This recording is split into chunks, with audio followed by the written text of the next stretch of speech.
ഇരമ്യാവ് അധ്യായം 34. ബാബേൽ രാജാവായ നെബൂഖദ്നേസറും അവൻ്റെ സകല സൈന്യവും അവൻ്റെ ആധിപത്യത്തിന് കീഴുള്ള സകല ഭൂരാജ്യങ്ങളും സകല ജാതികളും യെരൂശലേമിനോടും അതിൻ്റെ എല്ലാ പട്ടണങ്ങളോടും യുദ്ധം ചെയ്തുകൊണ്ടിരിക്കുമ്പോൾ ഇരമ്യാവിന് യഹോവയിങ്കിൽ നിന്നുണ്ടായ അരുളപ്പാടെന്തെന്നാൽ, ഇസ്രായേലിൻ്റെ ദൈവമായ യഹോവ ഇപ്രകാരം അരുളി ചെയ്യുന്നു: നീ ചെന്ന് യഹൂദാ രാജാവായ സിദെക്കീയാവോട് പറയേണ്ടതെന്തെന്നാൽ, യഹോവ ഇപ്രകാരം അരുളി ചെയ്യുന്നു: ഞാൻ ഈ നഗരത്തെ ബാബേൽ രാജാവിൻ്റെ കയ്യിൽ ഏൽപ്പിക്കും.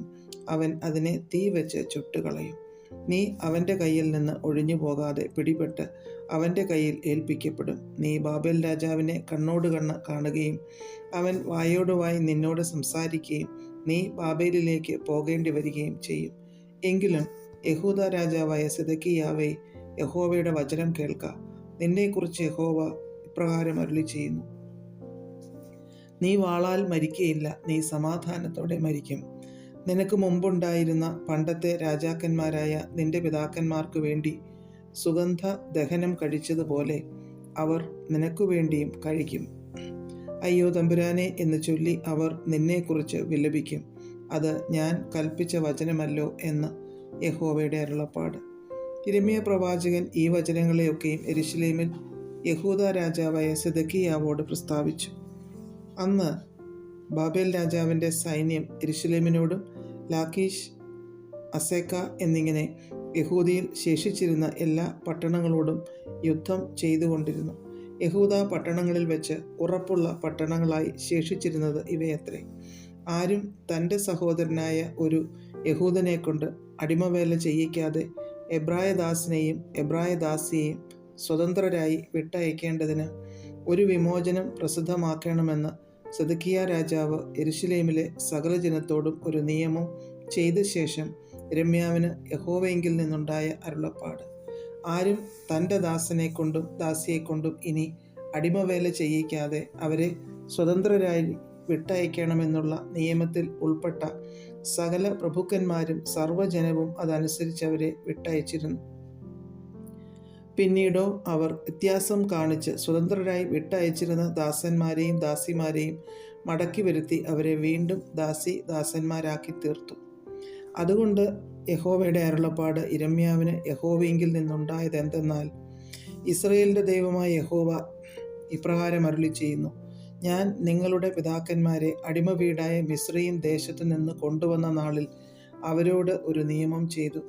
തന്നെത്താൻ നിനക്ക് വിൽക്കുകയും 6 സംവത്സരം നിന്നെ സേവിക്കുകയും ചെയ്ത എബ്രായ സഹോദരനെ ഒടുക്കം 7-ാം സംവത്സരത്തിൽ വിട്ടയക്കണം.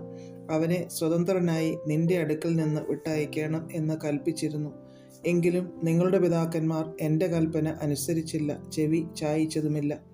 നിങ്ങളോ ഇന്ന് തിരിഞ്ഞ് ഓരോരുത്തൻ തൻ്റെ കൂട്ടുകാരന് വിമോചനം പ്രസിദ്ധമാക്കിയതിനാൽ എനിക്ക് ഹിതമായത് പ്രവർത്തിച്ചു. എൻ്റെ നാമം വിളിച്ചിരിക്കുന്ന ആലയത്തിൽ വെച്ച് എൻ്റെ മുമ്പാകെ ഒരു നിയമം ചെയ്തു. എങ്കിലും നിങ്ങൾ വ്യത്യാസം കാണിച്ചു എൻ്റെ നാമത്തെ അശുദ്ധമാക്കി ഓരോരുത്തൻ ഇഷ്ടം പോലെ പൊയ്ക്കൊള്ളുവാൻ വിമോചനം കൊടുത്തു അയച്ചിരുന്ന തൻ്റെ ദാസനെയും ദാസിയെയും മടക്കി വരുത്തി ദാസന്മാരാക്കിയിരിക്കുന്നു. അതുകൊണ്ട് യഹോവ ഇപ്രകാരം അരുളി ചെയ്യുന്നു: ഓരോരുത്തൻ താൻ്റെ സഹോദരനും കൂട്ടുകാരനും വിമോചനം പ്രസിദ്ധമാക്കുവാൻ തക്കവണ്ണം നിങ്ങൾ എൻ്റെ വാക്ക് കേട്ടില്ലല്ലോ. ഇതാ, ഞാനൊരു വിമോചനം പ്രസിദ്ധമാക്കുന്നു. അത് വാളിനും മഹാമാരിക്കും ക്ഷാമത്തിനുമത്രേ. ഭൂമിയിലെ സകല രാജ്യങ്ങളിലും ഞാൻ നിങ്ങളെ ഭീതി വിഷയമാക്കി തീർക്കുമെന്ന് യഹോവയുടെ അരുളപ്പാട്. കാളക്കുട്ടിയെ രണ്ടായി പിളർന്ന് അതിൻ്റെ പിളർപ്പുകളുടെ നടുവെ കടന്നുകൊണ്ട് എൻ്റെ മുമ്പാകെ ചെയ്ത നിയമത്തിലെ സംഗതികൾ നിവർത്തിക്കാതെ എൻ്റെ നിയമം ലംഘിച്ചിരിക്കുന്നവരെ, കാളക്കുട്ടിയുടെ പിളർപ്പുകളുടെ നടുവെ കടന്നുപോയ യഹൂദ പ്രഭുക്കന്മാരെയും യെരൂശലേം പ്രഭുക്കന്മാരെയും ഷണ്ഡന്മാരെയും പുരോഹിതന്മാരെയും ദേശത്തിലെ സകല ജനത്തെയും തന്നെ ഞാൻ ഏൽപ്പിക്കും. അവരുടെ ശത്രുക്കളുടെ കയ്യിലും അവർക്ക് പ്രാണഹാനി വരുത്തുവാൻ നോക്കുന്നവരുടെ കയ്യിലും ഞാൻ അവരെ ഏൽപ്പിക്കും. അവരുടെ ശവങ്ങൾ ആകാശത്തിലെ പക്ഷികൾക്കും ഭൂമിയിലെ മൃഗങ്ങൾക്കും ഇരയായിത്തീരും.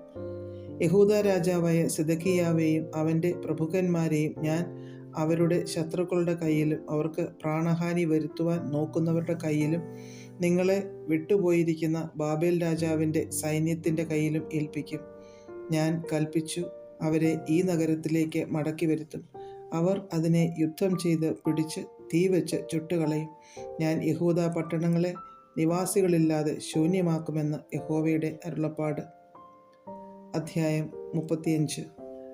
യോശിയാവിൻ്റെ മകനായി യഹൂദ രാജാവായ യഹോയാക്കീമിൻ്റെ കാലത്ത് യിരെമ്യാവിന് യഹോവയിങ്കിൽ നിന്നുണ്ടായ അരുളപ്പാട് എന്തെന്നാൽ, നീ രേഖാബ്യഗൃഹത്തിൻ്റെ അടുക്കൽ ചെന്ന് അവരോട് സംസാരിച്ച് അവരെ യഹോവയുടെ ആലയത്തിൻ്റെ ഒരു മുറിയിൽ കൊണ്ടുവന്ന് അവർക്ക് വീഞ്ഞു കുടിപ്പാൻ കൊടുക്ക.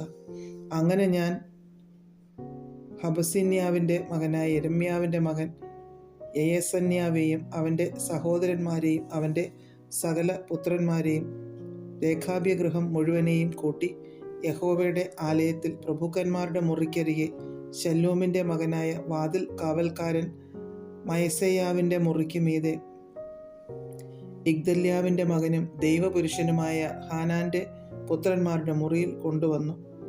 പിന്നെ ഞാൻ രേഖാബ്യഗൃഹക്കാരുടെ മുമ്പിൽ വീഞ്ഞു നിറച്ച കുടങ്ങളും പാനപാത്രങ്ങളും വെച്ച് അവരോട് വീഞ്ഞു കുടിപ്പിൻ എന്ന് പറഞ്ഞു. അതിന് അവർ പറഞ്ഞത്, ഞങ്ങൾ വീഞ്ഞു കുടിക്കുകയില്ല.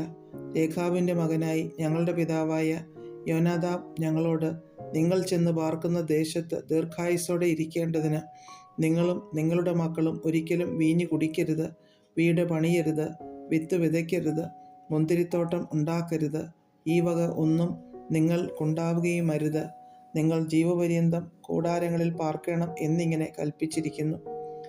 അങ്ങനെ ഞങ്ങളും ഭാര്യമാരും പുത്രന്മാരും പുത്രിമാരും ഞങ്ങളുടെ ജീവകാലത്തൊരിക്കലും വീഞ്ഞു കുടിക്കുകയോ പാർപ്പാൻ വീട് പണിയുകയോ ചെയ്യാതെ രേഖാബിൻ്റെ മകനായി ഞങ്ങളുടെ പിതാവായ യോനാദാബ് ഞങ്ങളോട് കൽപ്പിച്ച സകലത്തിലും അവൻ്റെ വാക്ക് കേട്ടനുസരിച്ചു വരുന്നു. ഞങ്ങൾക്ക് മുന്തിരിത്തോട്ടവും വയലും വിത്തുമില്ല. ഞങ്ങൾ കൂടാരങ്ങളിൽ പാർത്തു. ഞങ്ങളുടെ പിതാവായ യോനാദാബ് ഞങ്ങളോട് കൽപ്പിച്ചതുപോലെയൊക്കെയും അനുസരിച്ച് നടക്കുന്നു.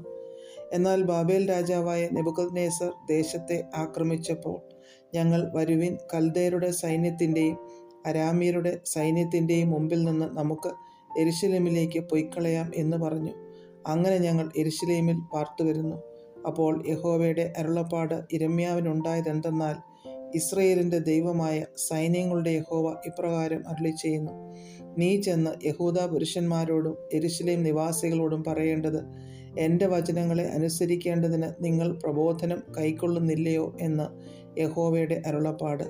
രേഖാബിൻ്റെ മകനായ യോനാദാബ് തൻ്റെ പുത്രന്മാരോട് വീഞ്ഞു കുടിക്കരുതെന്ന് കൽപ്പിച്ചത് അവർ നിവർത്തിക്കുന്നു. അവർ പിതാവിൻ്റെ കൽപ്പന പ്രമാണിച്ച് ഇന്നുവരെ കുടിക്കാതിരിക്കുന്നു. എന്നാൽ ഞാൻ ഇടവിടാതെ നിങ്ങളോട് സംസാരിച്ചിട്ടും നിങ്ങൾ എന്നെ അനുസരിച്ചിട്ടില്ല.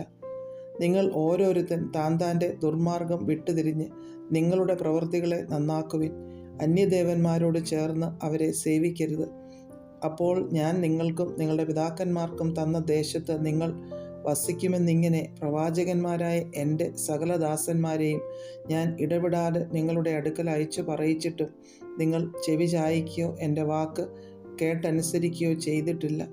രേഖാബിൻ്റെ മകനായ യോനാദാബിൻ്റെ പുത്രന്മാർ അവരുടെ പിതാവ് കൽപ്പിച്ച കൽപ്പന പ്രമാണിച്ചിരിക്കുന്നു. ഈ ജനമോ എൻ്റെ വാക്ക് കേട്ടനുസരിച്ചിട്ടില്ല.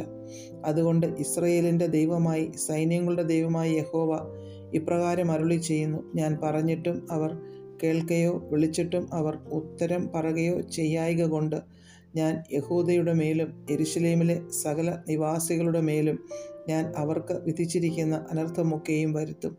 പിന്നെ യിരെമ്യാവ് രേഖാബ്യഗൃഹത്തോട് പറഞ്ഞത്, ഇസ്രായേലിൻ്റെ ദൈവമായ സൈന്യങ്ങളുടെ യഹോവ ഇപ്രകാരം അരുളി ചെയ്യുന്നു, നിങ്ങൾ നിങ്ങളുടെ പിതാവായ യോനാദാബിൻ്റെ കൽപ്പന പ്രമാണിച്ച് അവൻ്റെ ആജ്ഞയൊക്കെയും അനുസരിച്ചു അവൻ കൽപ്പിച്ചതുപോലെയൊക്കെയും ചെയ്തിരിക്കുക കൊണ്ട് എൻ്റെ മുമ്പാകെ നിൽപ്പാൻ രേഖാബിൻ്റെ മകനായ യോനാദാബിനൊരു പുരുഷൻ ഒരിക്കലും ഇല്ലാതെ വരികയില്ല എന്ന് ഇസ്രായേലിൻ്റെ ദൈവമായ യഹോവ അരുളി ചെയ്യുന്നു.